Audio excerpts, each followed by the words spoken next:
आज राम कुमार जी अपनी contract wife प्रिया के साथ बहुत खुश हैं।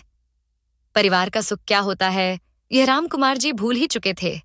लेकिन जब से प्रिया उनकी पत्नी बनकर आई थी, तब से घर का माहौल ही बदल गया था। राम कुमार जी अपने समय के बहुत सफल व्यापारी थे। उन्होंने अपने दम पर व्यापार खड़ा किया था, जिसमें सैकड़ों मजदूर काम करते थे। राम कुमार कोई धनाढ्य के घर में चौका बर्तन करके उन्हें पाला पोसा था। पढ़ने लिखने का तो सवाल ही नहीं उठता था। फिर भी किसी तरह से पेट काट कर उनकी अम्मा ने ही उन्हें मैट्रिक तक की शिक्षा दिला दी थी। रामकुमार जी फिर आगे नहीं पढ़े और उन्होंने एक चाय पकौड़े की दुकान खोल ली। इत्तेफाक से वह दुकान चल निकली, लेकिन अम्मा का साथ और आगे नहीं निभा पाया। एक दिन सीने में तेज दर्द हुआ। रामकुमार जी कहते रह गए, अम्मा चलो ना किसी बड़े डॉक्टर को दिखा लाते हैं। लेकिन अम्मा बोली, क्या फालतू में पैसे खर्च करने की बात करते हो? गैस की तकलीफ है, अजवाइन खा ले, घंटे 2 घंटे में ठीक हो जाऊंगी। रामकुमार जी भी मान गए। कोई बहुत अधिक धन संपत्ति तो नहीं जोड़ लिया था अब तक। कुछ महीने ही हुए थे चाय पकौड़े की दुकान लगाए हुए। उस पर से म्यूनिसिपैलिटी वालों का लफड़ा, पुलिस की रिश्वत, सब कुछ करने के बाद हाथ में आता ही क्या था।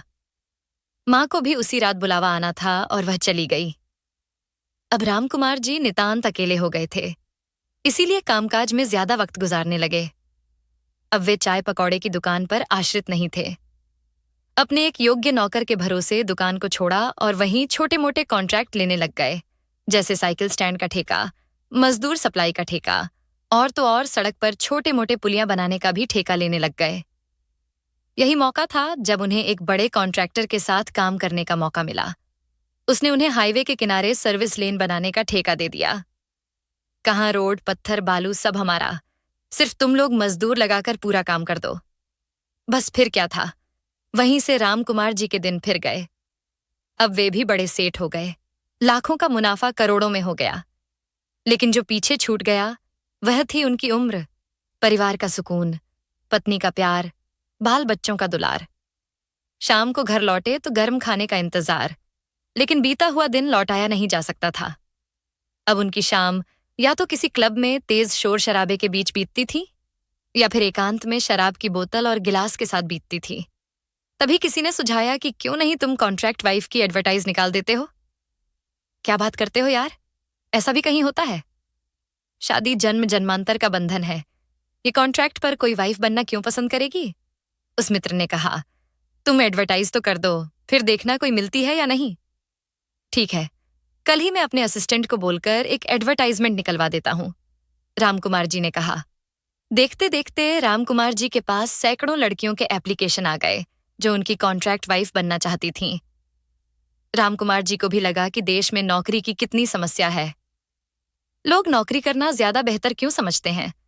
कोई स्वरोजगार के बारे में क्यों नहीं सोचता? उचित भी है, स्वरोजगार के लिए बहुत मेहनत और लगन की जरूरत होती है, जो सबके बस की बात नहीं होती है। रामकुमार जी के पास 25 वर्ष से लेकर 45 वर्ष तक की कई कन्याओं का आवेदन आ चुका था।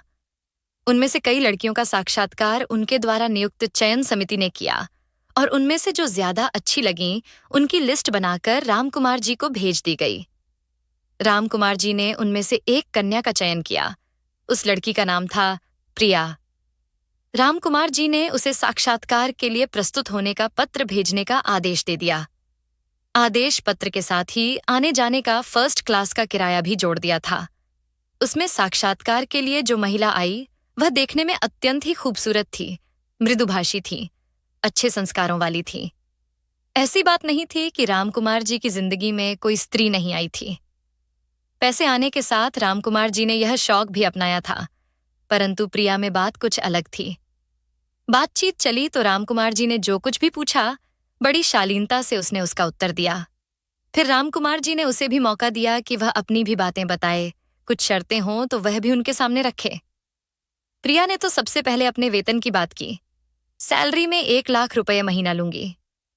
क्यों 1 लाख क्यों? सैलरी की बात तो पहले ही डिक्लेयर कर दी गई है, फिर आप अलग से क्यों डिमांड कर रही हैं?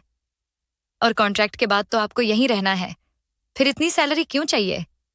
सर, मैं यहाँ रहूंगी, लेकिन मेरी माँ, मेरे पापा जिन्होंने एक्सीडेंट में अपना एक पैर खोया है, मेरे छोटे भाई बहन, वे तो गांव में रहेंगे ना। मुझे उनकी भी देखभाल करनी है, इसीलिए मैं पूरे 1 लाख रुपए महीना लूंगी। ठीक है, ठीक है, इस विषय पर हम बाद में बात कर लेंगे। आगे बताओ जी। एक बार आपकी कॉन्ट्रैक्ट वाइफ बन जाने के बाद मैं लड़की रहूंगी नहीं, मेरी शादी भी नहीं होगी।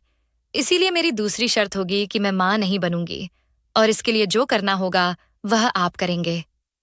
बाय चांस यदि मैं मां बनी तो कॉन्ट्रैक्ट बदल जाएगा। मैं सैलरी भी ज्यादा लूंगी और बच्चे की जिम्मेदारी आपकी होगी। मैं सिर्फ 1 साल उसे दूध पिलाऊंगी, बाकी का आपको नौकर चाकर और आया रखना होगा। ठीक है, आगे अगर कॉन्ट्रैक्ट उसके आगे भी कंटिन्यू हुआ तो आप ही बच्चे की और मेरी भी देखभाल का जिम्मा उठाएंगे और समय समय पर वेतन में बढ़ोतरी भी करेंगे। अगर आपको मंजूर है तो ठीक है, नहीं तो कोई बात नहीं। रामकुमार जी बोले, ठीक है, मुझे मंजूर है। बहुत अच्छी बात है। अब घर जाकर मुझे अपना सामान लेकर आना होगा। मैं निकलती हूं, प्रिया ने कहा। कहाँ जी? नहीं, सामान लाने की जरूरत नहीं है। कॉन्ट्रैक्ट के मुताबिक आज से ही, बल्कि अभी से आप मेरी वाइफ हैं। आपके सारे कपड़े और गहनों की जिम्मेदारी अब मेरी है। चलिए, बाजार चलिए, जो लेना है मेरे साथ चलकर ले लीजिए, रामकुमार जी ने कहा और उठकर खड़े हो गए। बाजार से लौटने के बाद प्रिया के पास एक से बढ़कर एक ड्रेस, साड़ी, गहने इत्यादि थे। प्रिया को उसका कमरा दिखा दिया गया था और समझा दिया गया था कि वह अपने साड़ी और गहनों को अलमारी में संभाल कर रखे। प्रिया साड़ी और गहनों को लेकर रामकुमार जी के पास गई और उनसे पूछा, सर, आज आप मुझे इनमें से किस साड़ी और गहनों में देखना चाहेंगे? कुछ भी पहन लो, तुम पर तो सभी कपड़े जंचेंगे। रामकुमार जी का जवाब था, लेकिन सर, कुछ तो मदद कीजिए ताकि मैं आपकी पसंद के कपड़ों में आपके सम्मुख आ सकूं। मेरी नौकरी ही तो आपकी पसंद बने रहना है, इसीलिए प्लीज मेरी थोड़ी मदद कीजिए। थोड़ी देर के चिंतन मनन के बाद रामकुमार जी ने एक लाइट पिंक कलर की साड़ी पसंद की और उसी की मैचिंग के गहनों का सेट निकाल कर दिया। रामकुमार जी की पसंद को अपने हाथ में लेकर प्रिया ने कहा, ठीक है सर, मैं 5 मिनट में कपड़े बदलकर आपके सामने प्रस्तुत होती हूँ। कहीं जाने की क्या जरूरत है, यहीं बदल लो। रामकुमार जी ने एक आपत्तिजनक कमेंट पास कर दिया। प्रिया ने बहुत धैर्य से उसका जवाब दिया, सही कह रहे हैं सर, आप मेरे मालिक हैं।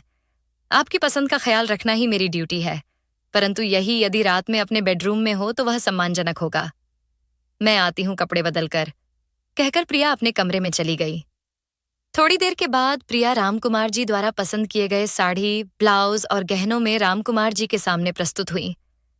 उसने हल्का मेकअप भी किया था और बालों में गजरा भी लगाया था। साथ में वह कॉफी की ट्रे ट्रॉली को लाकर रामकुमार जी के सामने कॉफी बनाकर उनके हाथ में पकड़ाती है। रामकुमार जी की नजरें प्रिया से हट नहीं रही थीं।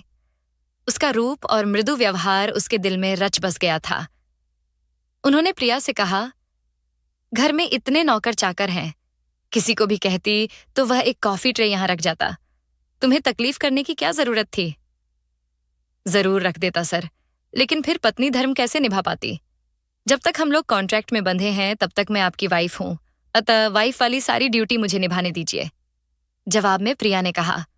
रामकुमार जी भाव विभोर हो गए। उन्होंने सोचा, प्रिया का चयन करके उन्होंने कुछ गलत नहीं किया। रामकुमार जी ने कहा, आप भी लीजिए ना कॉफी प्रिया जी। लेती हूं, पहले आप यह लीजिए। प्रिया ने बिस्कुट की प्लेट उनकी तरफ बढ़ा दिया। रामकुमार जी ने एक बिस्कुट प्लेट से उठा लिया। एक बात और सर, प्रिया ने आगे कहा, आप मुझे आप नहीं बुलाएंगे। मैं आपके यहां नौकरी कर रही हूं, इसीलिए आप मुझे तुम बोलकर ही बुलाया करें। रामकुमार जी भौंचक रह गए उसकी बातों से। उन्होंने कहा, जब तुम मेरी पत्नी हो तो फिर ऐसा क्यों? मैं क्यों नहीं तुम्हें आप बुला सकता हूं? पत्नी नहीं सर, कॉन्ट्रैक्ट वाइफ। मैं एक कॉन्ट्रैक्ट से आपसे बंधी हूं, हमने विवाह नहीं किया है, इसीलिए। रामकुमार जी निरुत्तर हो गए। उन्हें कुछ बुरा भी लगा कि प्रिया उनकी कॉन्ट्रैक्ट वाइफ थी। रात हुई।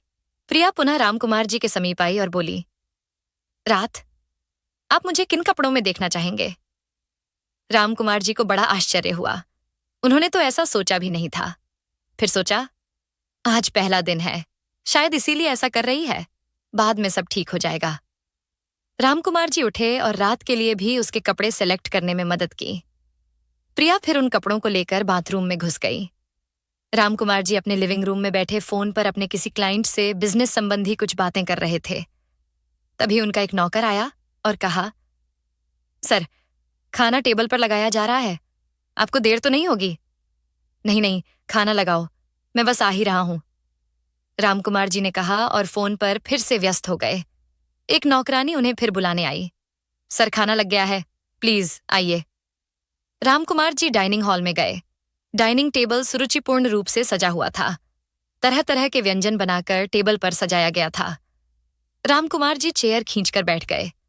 तभी उन्होंने देखा किचन से ट्रॉली पर प्लेट सजाकर प्रिया लेकर आ रही थी।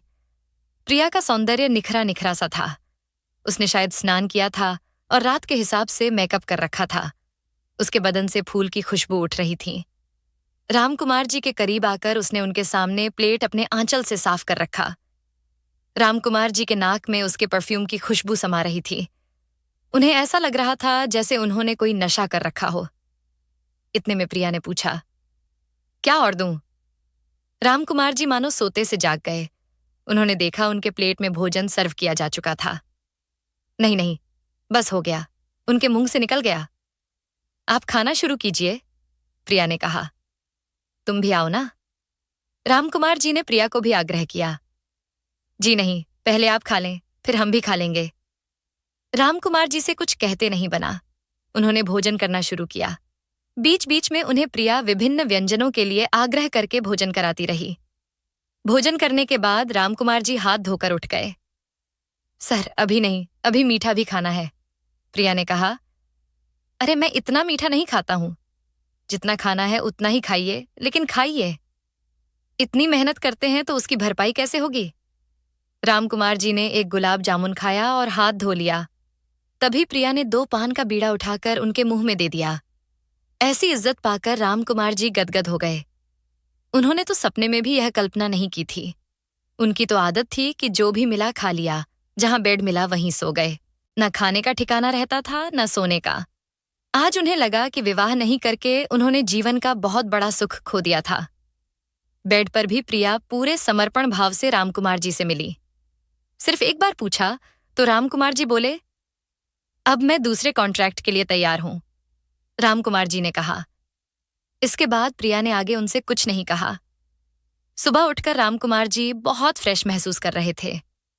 प्रिया के रूप में उन्हें बहुत अच्छी पत्नी मिली थी। भले वह कॉन्ट्रैक्ट की ही थी, लेकिन रामकुमार जी बहुत संतुष्ट थे।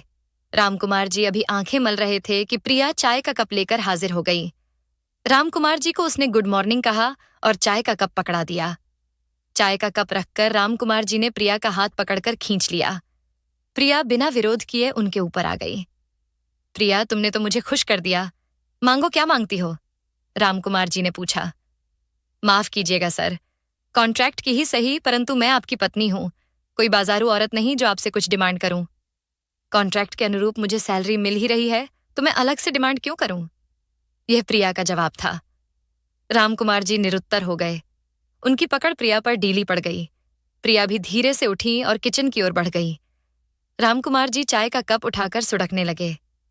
थोड़ी देर में तैयार होकर अपनी हैंडबैग लेकर बाहर निकलने को हुए, तभी प्रिया आ गई और बोली, चलिए, नाश्ता लग गया है। नाश्ता?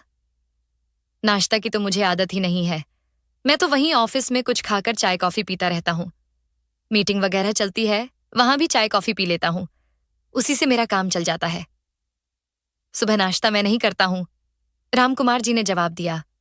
लेकिन अब आप अपनी दिनचर्या चेंज कर लें। अब सुबह नाश्ता किए बगैर आप घर से नहीं निकलेंगे और दफ्तर की चाय कॉफी थोड़ा कम कर देंगे, प्रिया ने सलाह दी। नाश्ते के टेबल पर रामकुमार जी के लिए 1 गिलास जूस, कुछ टोस्ट और सैंडविच इंतजार कर रहा था। रामकुमार जी ने नाश्ता किया और कहा, माँ रहती थी तब मुझे नाश्ते में पराठा और सब्जी मिला करता था। वह भी हो जाएगा सर, हर दिन का नाश्ता अलग होगा और संडे के दिन पराठा, सब्जी, दही इत्यादि बहुत कुछ रहेगा। फिर सही है, अब निकलता हूं मैं, कहकर रामकुमार जी मुख्य द्वार की तरफ बढ़े। फिर कुछ कदमों के बाद लौटकर प्रिया को अपनी बाहों में भर लिया और उसे एक चुंबन जड़ दिया। फिर बाएं बाएं बोलते हुए बाहर निकल गए। प्रिया हैरान सी उन्हें देखती रह गई। फिर मुस्कुराकर उनकी तरफ देखकर हाथ हिलाकर बाएं किया। बहुत दूर तक वह देखती रही, हाथ हिलाती रही। रामकुमार जी भी हाथ हिलाकर उसके अभिवादन का जवाब देते रहे। कार जब अपनी नजरों से ओझल हो गई तब प्रिया लौटकर अपने कमरे में चली आई। शाम को रामकुमार जी आए तो प्रिया के लिए मार्केट से एक जड़ाऊ हार लेते आए। प्रिया ने देखा तो बोली, यह क्यों आप खामखा ले आए? मैंने तो मना ही कर दिया था। हाँ, तुमने मना किया था, मुझे मालूम है, लेकिन वह मना तुमने इसीलिए किया था क्योंकि मैंने तुमसे कुछ मांगने के लिए कहा था। अभी मैं तुमसे मांगने के लिए नहीं कह रहा हूं, मैं अपनी स्वेच्छा से अपनी पत्नी के लिए उपहार लाया हूं। यह मेरा हक है। चलो अब इसे पहनकर दिखलाओ, रामकुमार जी ने अधिकारपूर्वक कहा। अब निरुत्तर होने की बारी प्रिया की थी। वह कुछ कह नहीं सकी। चुपचाप वह जड़ाऊ हार लेकर वहां से चली गई। वापस आई तो वह जड़ाऊ हार उसके गले की शोभा बढ़ा रही थी। हार पहनकर प्रिया का रूप और भी निखर गया था। रामकुमार जी उसे देखकर दंग रह गए। उन्होंने प्रिया से कहा, चलो कहीं घूम कर आते हैं। अभी? हाँ अभी। अभी मैंने आपके लिए चाय बनवाई है। कोई नहीं, चलो बाहर चाय पी लेंगे। ठीक है, जैसी आपकी मर्जी, कहकर प्रिया अपने रूम में चली गई। कपड़े बदलकर जब वह बाहर निकली तो उसका रूप देखने लायक था। रामकुमार जी मुग्ध हो गए। उन्होंने प्रिया के कमर में हाथ डाला और उसे लेकर बाहर निकल गए। सर, बाहर कोई आपका पहचान वाला मिल गया तो आप क्या कहकर मेरा परिचय कराएंगे? प्रिया ने बाहर निकलते हुए पूछ लिया। क्या कहेंगे मतलब? अरे तुम मेरी वाइफ हो ना, इसमें झूठ तो नहीं है ना? फिर वाइफ कहने में क्या हर्ज है? वाइफ नहीं, कॉन्ट्रैक्ट वाइफ सर। क्यों, ये जोड़ना ज्यादा जरूरी है क्या? जी मेरा मतलब है कि कुछ मतलब नहीं है तुम्हारा, समझी? फेरों के साथ भी जो शादी होती है ना, वह भी तो टूटती है, तो क्या लोग वह भी बताते फिरते हैं क्या? अब ज्यादा इस पर बहस करने की जरूरत नहीं है, समझी? जी समझ गई, कहकर प्रिया रामकुमार जी के साथ पीछे की सीट पर बैठ गई। रामकुमार और प्रिया एक 5 सितारा होटल में पहुंचे। वहां विभिन्न कार्यक्रमों में हिस्सा लिया। सबके साथ डांस फ्लोर पर डांस भी किया। थोड़ी शर्माती सकुचाती प्रिया भी रामकुमार जी का साथ देती रही। फिर दोनों ने रात का खाना वही होटल में खाया और घर लौट आए। प्रिया ने इतना खर्च होते कभी देखा नहीं था। उसे लगा, ये फिजूल खर्ची क्यों करते हैं लोग, लेकिन उसने कुछ कहा नहीं। मुझे इससे क्या लेना देना, मेरी सैलरी मिल रही है ना, बस इतना ही काफी है। अब यह अमीर आदमी जैसे चाहे अपने पैसे उड़ाए, मुझे क्या लेना देना, सोचकर उसने अपने आप को तसल्ली दी। कुछ महीने इसी तरह बीत जाने के बाद एक दिन प्रिया ने रामकुमार जी से कहा, अब दूसरे कॉन्ट्रैक्ट को साइन करने की बारी आ गई है। क्या मतलब है तुम्हारा? रामकुमार जी ने उत्सुकतापूर्वक पूछा। जी, मैं तो हमेशा आपसे अनुरोध करती थी, लेकिन आपने ही तो, अब मैं क्या कर सकती हूं? इसमें मेरा कोई दोष नहीं है, मैंने तो पहले ही सब क्लियर कर दिया था। क्या बात को गोल गोल घुमा रही हो? साफ साफ कहो ना, क्या बात है? रामकुमार जी ने डांट कर पूछा। जी, मैं आपके बच्चे की मां बनने वाली हूं, प्रिया ने डरते डरते कहा। ठीक है, ये तो खुशी की बात है। इसके लिए इतनी लंबी चौड़ी भूमिका बनाने की क्या जरूरत थी? कहाँ है तुम्हारा कॉन्ट्रैक्ट? दो मुझे लाकर, मैं साइन कर दूंगा और आज से तुम डॉक्टर की देखरेख में रहोगी। ठीक है, आज ही मैं तुम्हारे लिए एक डॉक्टर अपॉइंटमेंट भी हिदायत दे देता हूं कि वे तुम्हें काम ना करने दें। तुम आराम से रहो और जैसा डॉक्टर कहे वैसा ही करो। कहने के बाद रामकुमार जी ने प्रिया के दूसरे कॉन्ट्रैक्ट पर साइन कर दिया। कालांतर में प्रिया ने एक सुंदर और स्वस्थ बालक को जन्म दिया। वह बालक भी धीरे धीरे बड़ा होता गया और 1 वर्ष का हो गया। प्रिया उसे नौकरों के हवाले करके अपने स्वास्थ्य और फिगर पर ध्यान देने लग गई। लेकिन कॉन्ट्रैक्ट तो अभी भी नहीं टूटा जा रहा था। रामकुमार जी की तरफ से कोई शिकायत नहीं आई थी। प्रिया का परिवार भी अब तक सुव्यवस्थित हो चुका था। भाई अपनी पढ़ाई लिखाई कंप्लीट कर सर्विस में आ चुका था। बहन की भी शादी हो चुकी थी। रामकुमार और प्रिया के कॉन्ट्रैक्ट में भी कोई दरार नहीं आई थी। प्रिया बखूबी रामकुमार जी का ध्यान रख रही थी और रामकुमार जी भी प्रिया का मान रख रहे थे। समय समय पर आउटिंग पर ले जाना, बाहर होटलों में खाना पीना और त्योहारों पर गिफ्ट देना भी चल रहा था। ऐसे में एक दिन रामकुमार जी ने कहा, अब आगे का भी कुछ सोचा है या इसी तरह से कॉन्ट्रैक्ट पर ही हम जिंदगी बसर करते रहेंगे? मेरी कुछ समझ में नहीं आ रहा। अब तो आर्यन यानी कि रामकुमार और प्रिया का बेटा भी बड़ा हो गया है, तरह तरह की बातें भी करता है। आप ही बताइए ना कि मैं क्या करूं? प्रिया ने कुछ चिंतित होते हुए कहा। करना क्या है? इस रिश्ते को नाम दे देना है और क्या। ये कॉन्ट्रैक्ट वाली बात और आगे नहीं चल सकती है। बेटा जब पूछेगा तो उसे क्या बताएंगे? कभी सोचा है? प्रिया ने कुछ नहीं कहा। वह नजरें नीची किए रामकुमार जी की बातें सुनती रही। मुंह से एक शब्द भी नहीं निकला उसके। रामकुमार थोड़ी देर प्रतीक्षा करते रहे, फिर उठकर वहां से चले गए। दूसरे दिन रामकुमार जी ने प्रिया से कहा, चलो तैयार हो जाओ, हमें मंदिर चलना है। मैरिज ब्यूरो के लोग भी वहीं आएंगे और मैरिज रजिस्टर पर हमें दस्तखत भी करना है, इसीलिए जल्दी करो, हमें वहां समय से पहुंचना है। प्रिया ने कुछ नहीं कहा और रामकुमार जी के कहने के अनुसार तैयार होकर बाहर आ गई। रामकुमार जी आज तबीयत से तैयार हुए थे। आज के लिए उन्होंने एक नया सूट निकाल लिया था। उस सूट में वह खूब फब रहे थे। प्रिया की तो बात ही अलग थी। उसने आज के लिए बनारसी साड़ी धारण किया हुआ था और फूलों से अपनी छोटी सजाई थी। मेकअप तो और दिनों की अपेक्षा लाजवाब था। रामकुमार जी ने देखा तो देखते ही रह गए। दोनों एक फूलों से सजी कार में बैठकर मंदिर पहुंचे। मंदिर भी आज के लिए विशेष तौर पर सजाया गया था। पुजारी भी अच्छे और नए वस्त्र पहनकर पूजा करवा रहे थे। मैरिज ब्यूरो के लोग भी रजिस्टर के साथ उपस्थित थे। रामकुमार जी के दफ्तर से भी कई लोग वहां उपस्थित थे। प्रिया ने देखा, उसके माँ पिताजी भी दर्शक दीर्घा में बैठे थे। भाई मंदिर में घूम घूम कर तैयारियों का जायजा ले रहा था और बहन अपने पति के साथ पूजा की थाल सजाने में व्यस्त थी। प्रिया को बहुत अच्छा लगा। रामकुमार जी ने उसके घर के लोगों का भी ध्यान रखा था। वह मंदिर में रामकुमार जी के बराबर में खड़ी थी।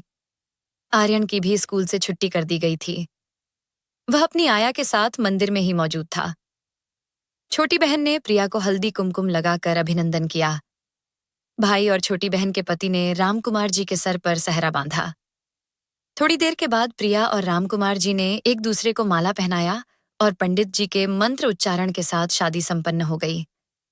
दोनों ने मैरिज ब्यूरो के रजिस्टर पर अपने अपने दस्तखत किए। उपस्थित लोगों ने और परिवार के लोगों ने भी गवाह के रूप में अपनी उपस्थिति दर्ज कराई और इस तरह उनका विवाह संपन्न हो गया। विवाह उपरांत सबने साथ बैठकर भोजन किया और अपने अपने घर चले गए। बच जाने वालों में सिर्फ रामकुमार जी, प्रिया, आर्यन और उनके नौकर चाकर थे। नौकर चाकर थोड़ी दूर पर खड़े थे।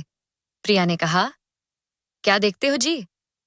आर्यन की स्कूल ड्रेस पुरानी हो गई, तुम कुछ ध्यान नहीं देते हो।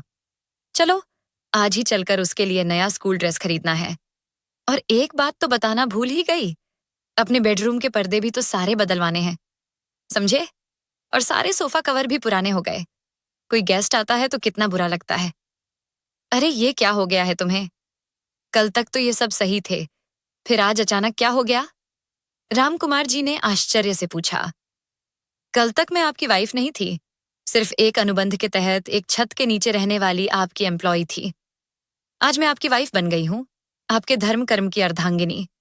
अब मुझे आपके मान सम्मान, स्वास्थ्य इत्यादि सब का ख्याल रखना है। मुझे आपकी धर्मपत्नी होने का फर्ज निभाना है, समझे? हाँ, मैं समझ गया। तुम एक काम करो, सारी चीजों की एक लिस्ट बना लो। हम आज ही शाम को बाजार जाएंगे और सारी चीजें ले आएंगे, रामकुमार जी ने कहा और प्रिया का हाथ पकड़कर अपनी कार की ओर बढ़ गए। प्रिया ने आगे बढ़कर आया कि गोद से आर्यन को अपनी गोद में ले लिया और रामकुमार जी के साथ गर्व से चलने लगी। इस तरह से रामकुमार जी की पत्नी प्रिया आज उनकी धर्मपत्नी बन गई और तीनों एक दूसरे के साथ बहुत खुश हैं। तो दोस्तों, आज की हमारी कहानी आपको कैसी लगी कमेंट करके जरूर बताएं और वीडियो को लाइक करके चैनल को सब्सक्राइब करें। धन्यवाद।